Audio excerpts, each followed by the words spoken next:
আজকে আমি বাংলাদেশের জাতীয় দলের যে ক্রিকেট প্লেয়াররা আছে ওনাদের সাথে আমাদের বোর্ডের প্রেসিডেন্ট আমিনুল ইসলাম বুলুল ভাই, আমাদের সিনিয়র একজন ক্রিকেট বোর্ডের কর্মকর্তা ফাহিম ভাই, আমাদের সচিবকে নিয়ে বসেছিলাম।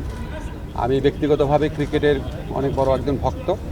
আমি বাংলাদেশ ক্রিকেট টিমে লিটন আছে, মিরাজ আছে, নাজমুল আছে, সোহান, তামিম, সবারই ভক্ত।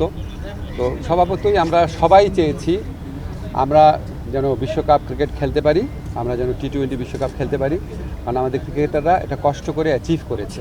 আমাদের যে নিরাপত্তা ঝুঁকি ভারতে খেলার ক্ষেত্রে, সেই নিরাপত্তা ঝুঁকি পরিস্থিতির কোনো পরিবর্তন ঘটে নাই। আমাদের যে নিরাপত্তা ঝুঁকির যে আশঙ্কা তৈরি হয়েছে, এটা কোনো বায়বীয় বিশ্লেষণ বা ধারণা থেকে হয় নাই, এটা একটা সত্যিকারের ঘটনার থেকে হয়েছে, যেখানে আমাদের দেশের একজন সেরা প্লেয়ারকে উগ্রবাদীদের কাছে মাথা নত করে ভারতীয় ক্রিকেট বোর্ড তাকে ভারত থেকে বের করে দিচ্ছে, সোজা কথা বের করে দিতে বলেছে। তো এখন আইসিসি যে টুর্নামেন্টটা তো ভারতেই হবে।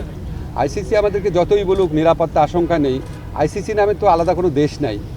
যেই দেশে আমার একটা প্লেয়ার নিরাপত্তা পায় নাই, এবং যেই দেশে ভারতীয় ক্রিকেট বোর্ড সরকারের একটা এক্সটেন্ডেড পার্ট, তারাই আমার প্লেয়ারকে উগ্রবাদীদের চাপে নিরাপত্তা দিতে ব্যর্থ বা অনীহ হয়েছে, সেই দেশেই খেলা হচ্ছে। সেই দেশের পুলিশ, সেই দেশের সিকিউরিটি এজেন্সিরই দায়িত্ব হবে ক্রিকেটারদেরকে নিরাপত্তা দেওয়া।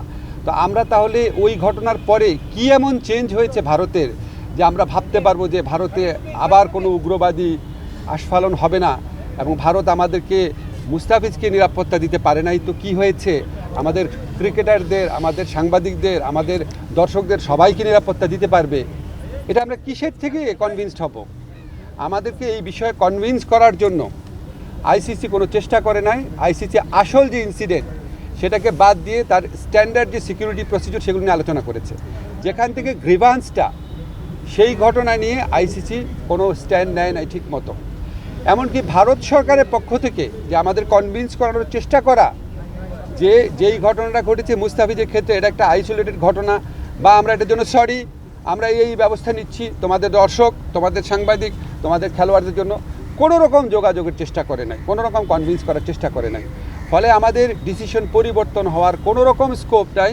আমরা এখনও আশা করব, আমরা মনে করি আমরা আইসিসি থেকে সুবিচার পাই নাই, আমরা এখনও আশা করব আইসিসি সুবিচার করবে। বিশ্বকাপ খেললে বাংলাদেশে কী ক্ষতি হবে সেটাও আপনাদের বিবেচনা নেওয়া উচিত।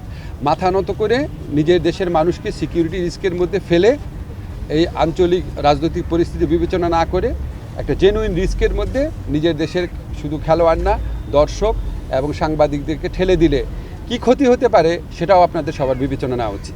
আমি আপনাকে একটা কথা স্পষ্ট করে বলি, আমাদের খেলোয়াড়দের সাথে বোর্ডের সবসময় যোগাযোগ ছিল, ঠিক আছে? আমার সাথে যোগাযোগ তো আমার তো বোর্ড আছে, আমার তো মন্ত্রণালয় আছে।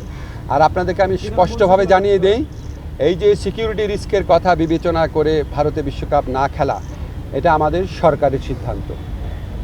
কোনো একটা দেশের মানুষ অন্য একটা দেশে গেলে সিকিউরিটি রিস্ক আছে কি না সেটা সরকার বিবেচনা করে দেখে, এটা অন্য কারো বিবেচনার স্কোপ নাই।